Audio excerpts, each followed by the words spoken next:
ಎಂದು ತಮ್ಮ ಕುಮಾರಿ ಅರ್ಪಿತಾ ಜಗನ್ನಾಥ್.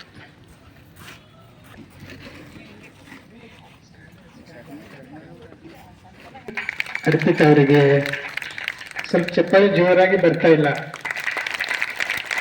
ಅಪ್ಪವ್ರನ್ನ ಹೇಳಿದ್ರು, ನೀವು ಚಪ್ಪಾಳೆ ಎಷ್ಟು ಜೋರಾಗಿ ತಟ್ತೀರಿ ಅಷ್ಟು ಮಕ್ಕಳಿಗೆ ನೀವು ಪ್ರೋತ್ಸಾಹ ನೀಡೇನಾಗ್ತದ, ಮತ್ತು ನಿಮ್ದು ಆರೋಗ್ಯಕ್ಕೂ ಚಲೋ ಚಪ್ಪಾಳೆ ತಟ್ಟೋದು.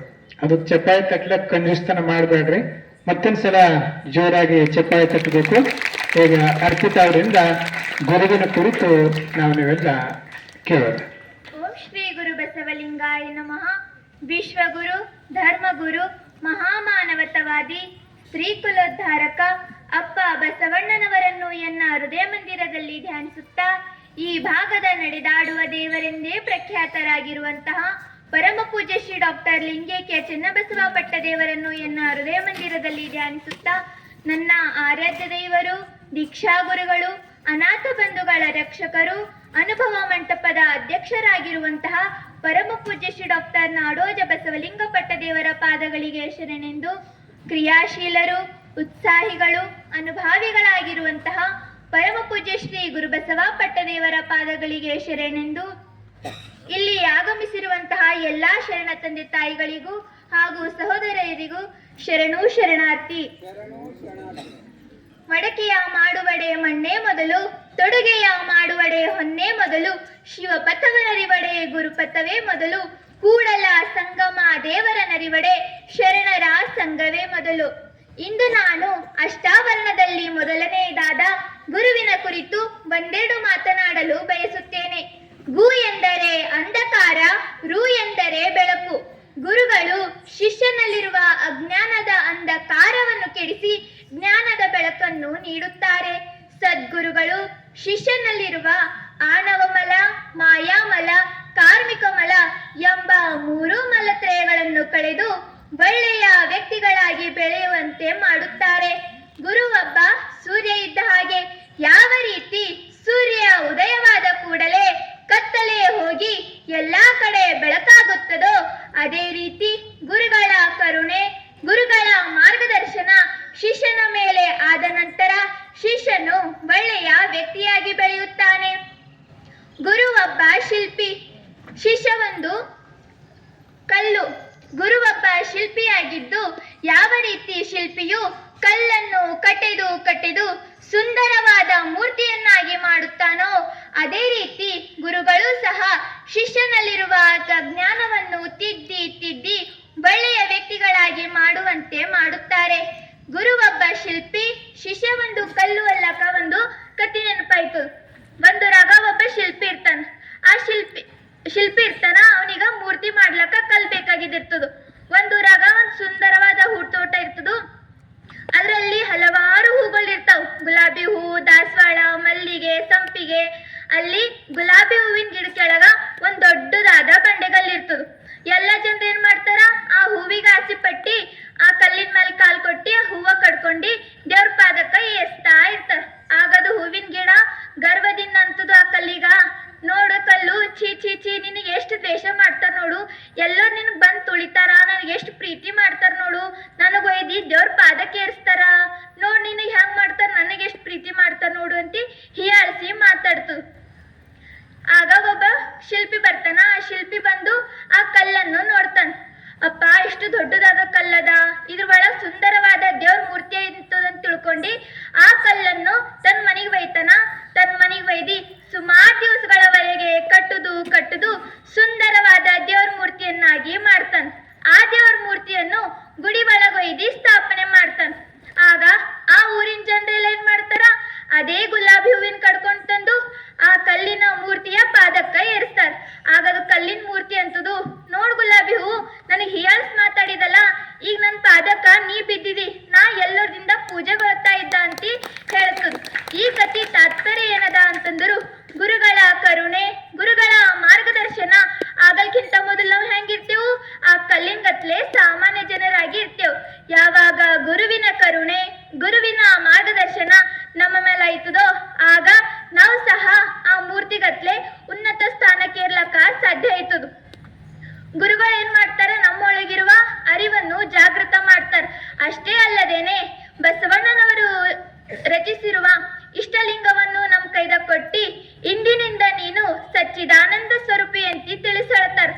ನಮ್ಮಲ್ಲಿರುವ ಹುಟ್ಟುಗುಣಗಳಾದ ಕಾಮ, ಕ್ರೋಧ, ಮೋಹ, ಲೋಭ, ಮದ, ಮತ್ಸರಗಳನ್ನು ಅಳಿಸಿ ಒಳ್ಳೆಯ ವ್ಯಕ್ತಿಗಳಾಗುವಂತೆ ಮಾಡ್ತಾರ.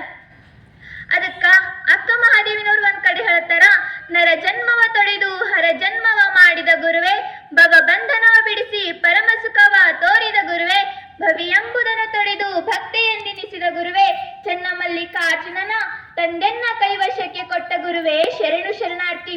ಈ ವಚನದಾಗ ಅಕ್ಕ ಮಹಾದೇವನವರು ಏನ್ ಹೇಳಕ್ ಬಯಸ್ತಾರ ಅಂತಂದ್ರು, ಗುರುಲಿಂಗ ದೀಕ್ಷೆ ಆಗಿದ ನಂತರ ಒಬ್ಬ ಮನುಷ್ಯ ನರನಿಂದ ಹರನಾಯ್ತನ, ಮಾನವನಿಂದ ಮಹಾದೇವನಾಯ್ತನ, ಭವಿಯಿಂದ ಭಕ್ತನಾಯ್ತನ ಅನ್ನೋದ್ರ ಬಗ್ಗೆ ಹೇಳ್ತಾರ. ಅಷ್ಟೇ ಅಲ್ದೇನೆ ಗುರುಗಳು ಲಿಂಗವನ್ನು ಯಾಕೆ ಕೊಡ್ತಾರ ಅಂತಂದ್ರೆ, ನಾವೆಲ್ಲ ಏನ್ ಮಾಡ್ತೀವಿ, ಆ ದೇವ್ರು ಈ ದೇವ್ರು, ಆ ಗುಡಿ ಈ ಗುಡಿ ಅಂತ ಬೆಟ್ಟ ಗುಡ್ಡಗಳನ್ನ ಹತ್ಕೋತ ಕಾಲ್ ನೈಸ್ಕೋತ ದುಡ್ಡು ಖರ್ಚು ಮಾಡ್ಕೋತ ಹೋಯ್ತೀವಿ. ಆದ್ರ ನಮ್ಮೊಳಗೆ ಅರಿವನ್ನು ಅಡಗಿರುವ ಅರಿವನ್ನು ಇಷ್ಟಲಿಂಗದ ಮುಖಾಂತರ ಗುರುಗಳು ನಮಗೆ ಕರುಣಿಸ್ತಾರ. ಕೆಲವ್ರು ಏನ್ ಮಾಡ್ತಾರ, ಈಗ ಎಲ್ಲರೂ ಅಂತಾರ ಲಿಂಗ ದೀಕ್ಷೆ ತಗೋಬೇಕು ಅಂತಿ. ಅದಕ್ಕ ಕೆಲವ್ರು ಏನ್ ಮಾಡ್ತಾರ, ಎಲ್ಲರೂ ಅಂತಾರಲ್ಲ ಲಿಂಗ ದೀಕ್ಷೆ ತಗೋರಂತಿ, ಹೆಂಗ್ ಲಿಂಗ ಕಟ್ಕೊಂಬದ, ಅದು ಗುರು ಕೊಟ್ಟರೇನು ನಾವ್ನ ಹಾಕೊಂಡ್ರೇನು ಅಂತ ತಿಳ್ಕೊಂಡು ದುಕಾನಿಗೆ ಹೋಗಿ ಲಿಂಗ ಖರೀದಿಸ್ಕೊಂಡು ಅವ್ರವ್ರೇ ಹಾಕೋತಾರ. ಅದು ಲಿಂಗ ಆಗಂಗಿಲ್ಲ. ಅದಕ್ಕ ಷಣ್ಮುಖ ಶಿವಯೋಗಿಗಳು ಒಂದ್ ವಚನದಾಗ ಹೇಳ್ತಾರ, ಗುರುಲಿಂಗ ದೀಕ್ಷೆ ಇಲ್ಲದ ಲಿಂಗವು ಧರೆಯ ಕಲ್ಲೆನಿಸಿತ್ತು, ಗುರುದೀಕ್ಷೆ ಇಲ್ಲದ ನರನು ಶರಣರ ಸಮಯಕ್ಕೆ ಸಲ್ಲ. ಅದೆಂತೆಂದೊಡೆ ಸುಟ್ಟ ಮಡಿಕೆಯಲ್ಲಿ ನೀರು ತುಂಬಿದಡೆ ದಿಟ್ಟವಾಗಿ ನಿಲ್ಲುವುದಲ್ಲದೆ, ಹಸಿಯ ಮಡಿಕೆಯಲ್ಲಿ ನೀರು ತುಂಬಿದಡೆ ದಿಟ್ಟವಾಗಿ ನಿಲ್ಲುವುದೇ ಹೇಳ. ಇದು ಕಾರಣ, ಗುರುದೀಕ್ಷೆ ಇಲ್ಲದವ ಎಷ್ಟು ಜ್ಞಾನಿಯಾದಡು ಅವನ ಕ್ರಿಯೆಯು ಪ್ರಯೋಜನಕ್ಕೆ ಬಾರದು. ಅವನು ಎಷ್ಟು ಕ್ರಿಯೆಯನ್ನಾಚರಿಸಿದಳು ಅವನ ಕ್ರಿಯೆಯು ನಿಷ್ಫಲ ನೋಡ ಅಖಂಡೇಶ್ವರ. ಈ ವಚನದಾಗ ಏನ್ ಹೇಳ್ತಾರ ಅಂತಂದ್ರು, ಷಣ್ಮುಖ ಶಿವಯೋಗಿಗಳು ಯಾರು ಗುರುವಿನಿಂದ ಲಿಂಗ ದೀಕ್ಷೆಯನ್ನು ಪಡೆಯದೆ ತಾವೇ ಲಿಂಗ ಹಾಕೋತಾರಲ್ಲ, ಆ ಲಿಂಗ ಕಲ್ಲಿಗೆ ಸಮಾನ ಅಂತ ಹೇಳ್ತಾರ.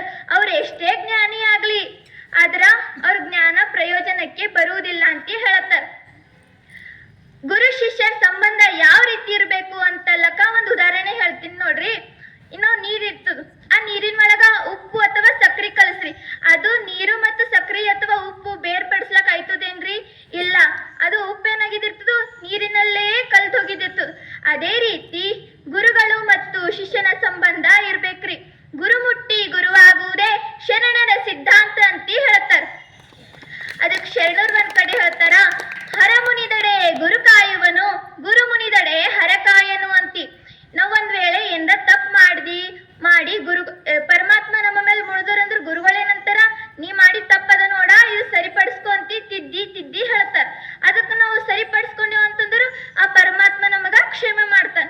ಆದ್ರ ಗುರುಗಳು ಹೇಳಿ ಮಾತಿಗ ನಾವು ತಪ್ಪದೇವು ಅಂತಂದ್ರು, ಅವ್ರು ಹೇಳಿ ಮಾತಿನ ಗತ್ಲಿ ನಡ್ಕೊಳ್ಳೇವು ಅಂತಂದ್ರು ಆ ಪರಮಾತ್ಮ ಸಹ ನಮಗ ಕಾಪಾಡ್ಲಕ್ಕ ಬರಲ್ಲ. ಅದಕ್ಕ ಗುರುಗಳ ಮಾತು ಕೇಳಲ್ದರು ಏನಾಯ್ತದಲ್ಲಕ್ಕ ಒಂದು ಕತ್ತಿ ನೆನಪಾಯ್ತು. ಒಂದೂರಾಗ ಒಬ್ಬ ಶಿಲ್ಪಿ ಇರ್ತಾನ. ಆ ಶಿಲ್ಪಿ ಏನ್ ಮಾಡಿದಿರ್ತಾನ, 2 ಕಲ್ಲುಗಳನ್ನು ಮೂರ್ತಿ ಮಾಡ್ಲಕ್ಕಂತಿ ತಂದಿದಿರ್ತಾನ. ಮೊದಲನೇ ಕಲ್ಲಿಗ ಹೊಡಿತಾನ. ಆ ಹೊಡೆದಿದಾಗ ಏನಾಯ್ತದು, ಅದ್ ಕಲ್ಲಂತದು ನಂಗೆ ಹೊಡಿಬೇಡ್ರಿ, ನಂಗೆ ಪೆಟ್ಗಳು ತಾಳ್ಸ್ಲಕ್ ಆಗ್ಲತ್ತಿಲ್ಲ, ನಂಗೆ ಹೊಡಿಬೇಡ್ರಿ ಅಂತಂತದದು. ಆಗ ಆ ಶಿಲ್ಪಿ 1-2 ಪೆಟ್ಟು ಹಾಕ್ಲಕ್ಕೆ ಅದು ಮುರಿದೋಯ್ತು. ಆಗ ಅವ ಇನ್ನೊಂದ್ ಕಲ್ಲಿಗ ತಗೋತಾನ. ಇನ್ನೊಂದ್ ಕಲ್ಲಿಗೆ ತಗೊಂಡು ಅದಕ್ಕ ಹೊಡಿತಾನ. ಅದಕ್ಕೂ ಬಿ ತ್ರಾಸ ಇರ್ತದು, ಆದ್ರೆ ಅದು ಹೇಳ್ಕೊಂಬಲ್ದು. ಅದೇನ್ ಮಾಡ್ತದು, ಕಟ್ಟುದು ಸುಂದರವಾದ ದೇವ್ರ ಮೂರ್ತಿಯನ್ನಾಗಿ ಮಾಡ್ತಾನ. ಆ ಶಿಲ್ಪಿ ಆ 2 ಕಲ್ಲುಗಳನ್ನು ಒಂದ್ ಗುಡಿ ಒಳಗ ಒಯ್ತಾನ. ಯಾವ್ದು ಮೂರ್ತಿಯಾಗಿದ್ ಕಲ್ಲಿರ್ತದು ಅದಕ್ಕ ಆ ಗುಡಿ ಒಳಗ್ ಸ್ಥಾಪನೆ ಮಾಡ್ತಾನ. ಯಾವುದು ಮೆಟ್ಟುಗಳನ್ನು ತಾಳದೆ ಇರ್ತದ ನೋಡ್ರಿ, ಅದಕ್ಕ ಚಿಡಿ ಒಳಗ ಹಾಕ್ತಾರ. ಆಗ ಎಲ್ಲಾ ಜನರು ದೇವ್ರ ಗುಡಿ ಬರಪರಿ ಏನ್ ಮಾಡ್ತಾರ, ಆ ಚಿಡಿ ಮೇಲೆ ಕಾಲಿಟ್ಟಿ ಒಳಗಿನ ದೇವ್ರಿಗ ನಮಸ್ಕಾರ ಮಾಡ್ಲಕ್ಕ ಹೋಯ್ತಾರ. ಆಗ ಅದಕ್ಕ ಚಿಡಿಯಾಗಿದ್ ಕಲ್ಲು ಅನ್ಕೋತದು, ನಾ ಎಷ್ಟು ಹುಚ್ಚಿದ್ದಪ್ಪ, ನಾ ಒಂದ್ ಸ್ವಲ್ಪ ಪೆಟ್ಟುಗಳು ತಾಳದ ಸಲಿಕಿಂದ ಏನಾಗಿದ, ಈಗ ಜೀವನ ಪರ್ಯಂತ ಪೆಟ್ಟುಗಳನ್ನು ತಾಳುವಂತ ಪರಿಸ್ಥಿತಿ ನನಗ್ ಬಂದ್ಯದ. ನಾ ಥೋಡೆ ಪೆಟ್ಟುಗಳು ತಾಳ್ತಿದ ಅಂತಂದ್ರು ಆ ಒಳಗಿನ ಮೂರ್ತಿ ಗತ್ಲೆ ನಾನು ಸಹ ಎಲ್ಲರ ಕೈದಿಂದ ಪೂಜೆಗೊಳ್ತಾ ಇದ್ದ ಅಂತ ಹೇಳ್ತು. ಈ ಕಥೆ ತಾತ್ಪರ್ಯ ಏನದ ಅಂತಂದ್ರು, ಯಾರು ಗುರುವಿನ ಮಾತು ಕೇಳೋದಿಲ್ಲವೋ ಅವರು ಆ ಮೆಟ್ಟಿಲಿನ ಮಾತನ್ನು ಕೇಳಿ ಗುರು ಕರುಣೆಯಲ್ಲಿ ನಡೀತಾರೋ ಅವರು ಆ ಮೂರ್ತಿಯ ಕಲ್ಲಿನತ್ಲೆ ಒಳ್ಳೆ ವ್ಯಕ್ತಿಗಳಾಗಿ ಬೆಳಿತಾರೆ. ಕಬೀರ್ ದಾಸರ ಜೀವನದಾಗ ಒಂದ್ ಘಟನೆ ಬರ್ತದ್ರಿ. ಕಬೀರ್ ದಾಸರ ಬಲ್ಲಿ ಒಬ್ಬ ವ್ಯಕ್ತಿ ಬರ್ತಾನ. ಆ ವ್ಯಕ್ತಿ ಬಂದು ಕಬೀರ್ ದಾಸರಿಗೆ ಏನ್ ಹೇಳ್ತಾನ ಅಂತಂದ್ರ, ಕಬೀರ್ ದಾಸ್ರೆ ಮತ್ತೆ ನೀವು ಬಕ್ಕಳ್ ಶಾಣೆ ಇದ್ರಂತ, ನೀವು ಪರಮಾತ್ಮನಿಗ ಮತ್ತು ಗುರುವಿಗೆ ಸಮನಾಗಿ ನೋಡ್ಕೋತೀರಂತ, ನಿಮ್ಗೊಂದ್ ಪ್ರಶ್ನೆ ಕೇಳ್ತೀನಿ, ಸರಿಯಾದ ಉತ್ತರ ಕೊಡ್ಬೇಕು ಅಂತ ಕೇಳ್ತಾನ. ಆ ಕಬೀರ್ ದಾಸರ ಅಂತಾರ, ಕೇಳಪ್ಪ ಕೇಳು, ನಿನಗೆ ಏನ್ ಪ್ರಶ್ನೆ ಬೇಕು ಅದು ಕೇಳು, ನಾ ಸಮರ್ಪಕವಾದ ಉತ್ತರ ಕೊಡ್ತೀನಿ ಅಂತ ಹೇಳ್ತಾರ. ಆಗ ಆ ವ್ಯಕ್ತಿ ಅಂತನ, ನೀವು ಇಬ್ರಿಗ್ ಬಿ ಸಮಾನವಾಗಿ ಪ್ರೀತಿ ಮಾಡ್ತೀರಂದ್ರು ನಿಮ್ ಎದುರುಗಡೆ ಪರಮಾತ್ಮ ಮತ್ತು ಗುರುಗಳು ಇಬ್ರು ಬಿ ಒಂದೇ ಸತಿ ಪ್ರತ್ಯಕ್ಷರಾದರು, ನೀವು ಮೊದಲು ಗುರುವಿಗೆ ನಮಸ್ಕಾರ ಮಾಡ್ತೀರೋ ಅಥವಾ ಪರಮಾತ್ಮನಿಗೆ ನಮಸ್ಕಾರ ಮಾಡ್ತೀರೋ ಅಂತ ಕೇಳ್ತಾರ. ಆ ಕಬೀರ್ ದಾಸರ ಅಂತಾರ, ನೋಡಪ್ಪ ನಾ ಮೊದಲು ಗುರುವಿಗೆ ನಮಸ್ಕಾರ ಮಾಡ್ತೀನಿ ಅಂತ ಹೇಳ್ತಾರ. ಆಗ ವ್ಯಕ್ತಿ ಕೇಳ್ತಾನ, ಯಾಕೆ ನೀವು ಗುರುವಿಗೆ ನಮಸ್ಕಾರ ಮಾಡ್ತೀರಿ? ಈ ಜಗತ್ತನ್ನು ಸೃಷ್ಟಿ ಮಾಡಿದವರು ಪರಮಾತ್ಮನ ಅಂದಿದ್ಮೇಲೆ ನೀವು ಪರಮಾತ್ಮನಿಗೆ ಮೊದಲು ನಮಸ್ಕಾರ ಮಾಡ್ಬೇಕು ಅಂತ ಕೇಳ್ತಾನ. ಆ ಕಬೀರ್ ದಾಸರ ಅಂತಾರ, ನೋಡಪ್ಪ ನನಗ್ ಬಿ ಗೊತ್ತದ ಈ ಜಗತ್ತನ್ನು ಸೃಷ್ಟಿ ಮಾಡಿದವರು ಪರಮಾತ್ಮನಂತಿ, ಆದ್ರ ಈ ಜಗತ್ತನ್ನು ಸೃಷ್ಟಿ ಮಾಡಿದವರು ಪರಮಾತ್ಮನಂತ ನನಗೆ ಯಾರು ತಿಳಿಸ್ಕೊಟ್ಟರು? ನಮ್ ಗುರುಗಳು. ಅದಕ್ಕ ನಾ ಗುರುವಿಗೆ ಮೊದಲು ನಮಸ್ಕಾರ ಮಾಡ್ತೀನಿ, ನಂತರ ಪರಮಾತ್ಮನಿಗೆ ನಮಸ್ಕಾರ ಮಾಡ್ತೀನಿ ಅಂತ ಹೇಳ್ತಾರ. ಅದಕ್ಕ ದಾಸರು ಒಂದ್ ಕಡೆ ಹೇಳ್ತಾರ, ಗುರುವಿನ ಗುಲಾಮನಾಗುವ ತನಕ ದೊರೆಯದಣ್ಣ ಮುಕುತಿ ಅಂತ ಹೇಳ್ತಾರ. ಯಾಕೆ ಈ ಮಾತು ಹೇಳ್ತಾರ ಅಂತಂದ್ರು, ಈಗ ಯಾರ ಗರ್ವದಿಂದ ನಾನೇ ಶ್ರೇಷ್ಠ, ನನ್ನಷ್ಟು ಜ್ಞಾನಿಗಳು ಯಾರು ಬಿ ಇಲ್ಲ ಅಂತ ತಿಳ್ಕೊಂಡು ಗುರುಗಳ ಬಲ್ ಹೋಗಿ ದರ್ಶನ ಪಡಿಲತ್ತಾರ, ಅವ್ರ ಕರುಣೆ ಹತ್ತದೇನ್ರಿ? ಇಲ್ಲ.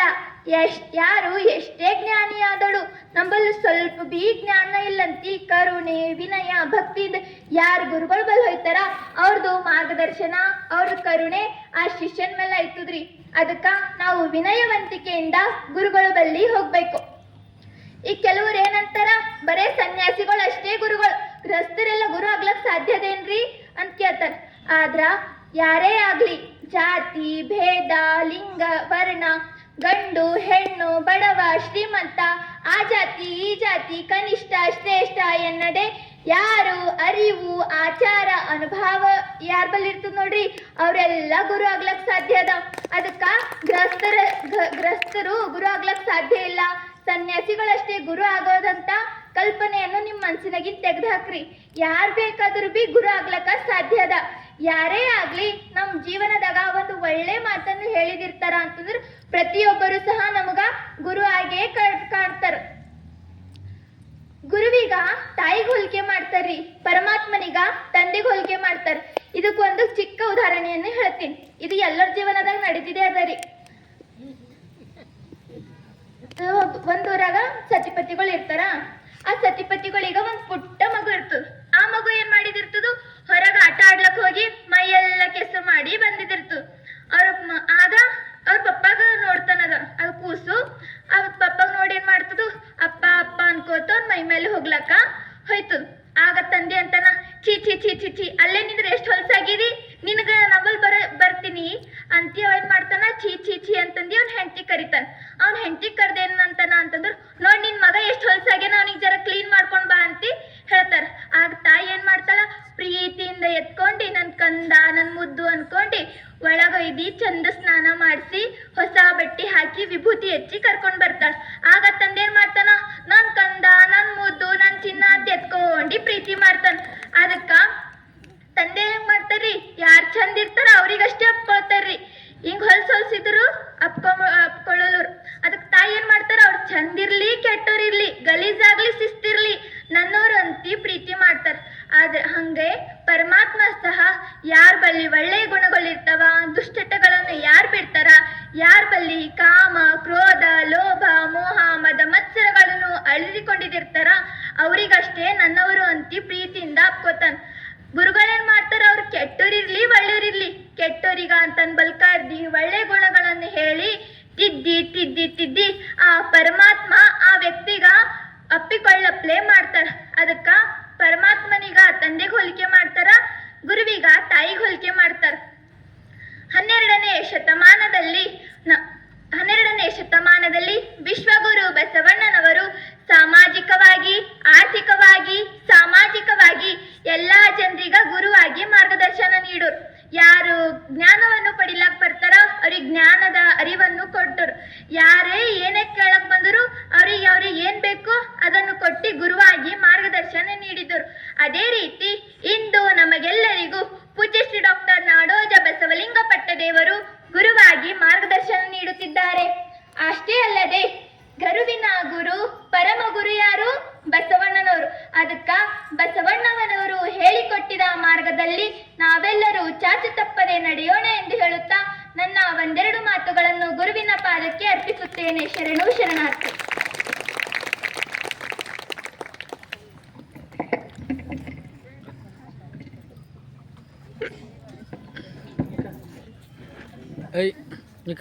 ಇಲ್ಲಿವರೆಗೆ ಗುರುವಿನ ಕುರಿತು ಬಹಳ ಅರ್ಥಪೂರ್ಣವಾಗಿ ವಚನಗಳನ್ನ ದೃಷ್ಟಾಂತಗಳನ್ನ ಹೇಳುವ ಮೂಲಕ ತಮ್ಮೆಲ್ಲರ ಮನವನ್ನ ಗೆದ್ದಿದ್ದಾಳೆ.